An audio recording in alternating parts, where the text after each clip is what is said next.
Tin giải trí văn hóa xã hội xin kính chào quý vị và các bạn, có những tin chính sau.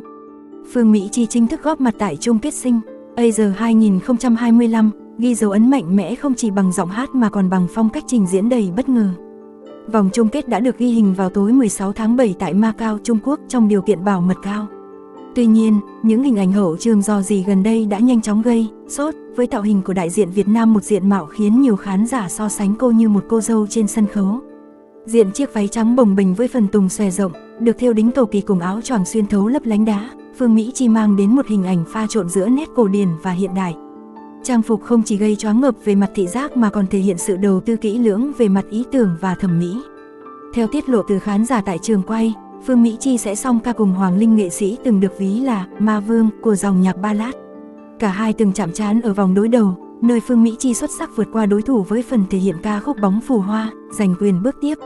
Xuyên suốt các vòng thi trước đó, Phương Mỹ Chi đã thể hiện sự đa dạng và biến hóa linh hoạt về phong cách âm nhạc, từ dân gian đương đại hòa quyện võ vo vi nam đến pop rock với ca khúc Rock hạt gạo. Những thử nghiệm này không chỉ mở rộng biên độ biểu cảm của cô mà còn giúp khán giả quốc tế thấy được chiều sâu văn hóa Việt Nam qua âm nhạc. Điểm nhấn rõ rệt nhất của cô nằm ở hai vòng thi gần đây, tứ kết và bán kết 1, khi Phương Mỹ Chi mang cải lương, hoa sen, con cò, những biểu tượng đậm chất Việt lên sân khấu quốc tế. Mỗi bộ trang phục, mỗi cách dàn dựng đều được trau chuốt với dụng ý thẩm mỹ và văn hóa rõ ràng, giúp cô định hình hình ảnh một nghệ sĩ trẻ vừa truyền thống vừa hiện đại. Không dừng lại ở việc gây ấn tượng, Phương Mỹ Chi đang cho thấy khả năng thích nghi, sáng tạo và chinh phục một sân chơi âm nhạc mang tầm vóc toàn châu lục. Mizu 35 tuổi đóng vai 17 tuổi trong phim tự đầu tư sản xuất. Ngày 16 tháng 7 tại thành phố Hồ Chí Minh, nữ diễn viên Mizu chính thức ra mắt bộ phim đầu tay do cô tự đầu tư và sản xuất mang tên 1314 đợi em ở ngày cũ. Đây là một dự án đặc biệt không chỉ bởi nội dung mang yếu tố xuyên không học đường, mà còn bởi Mizu ở tuổi 35 đảm nhận vai nữ sinh 17 tuổi. Điều này khiến công chúng không khỏi tò mò và trông đợi. Bộ phim thuộc thể loại ngôn tình pha yếu tố xuyên không, lấy bối cảnh học đường vào giai đoạn năm 2010 đến năm 2011. Mizu vào vai Tiểu My, một cô gái trưởng thành bất ngờ quay ngược thời gian trở về tuổi học trò, sống lại những rung động đầu đời và tình bạn năm 17 tuổi.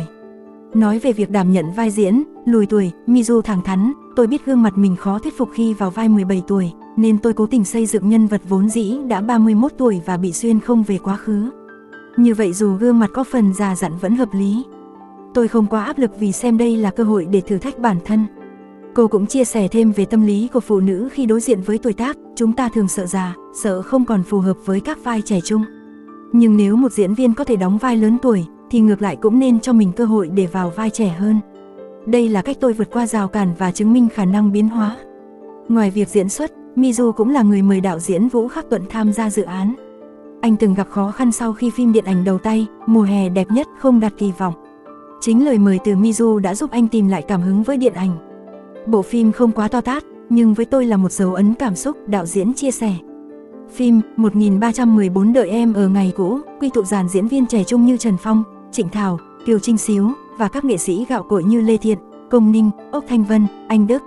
Nam chính do Lê Hoàng Long đảm nhận, người kém Mizu 12 tuổi, điều khiến cô không khỏi áp lực khi đóng chung. Dự án đánh dấu bước chuyển mình mạnh mẽ của Mizu từ diễn viên sang nhà sản xuất, thể hiện tinh thần dấn thân của một nữ cường dám thử thách chính mình.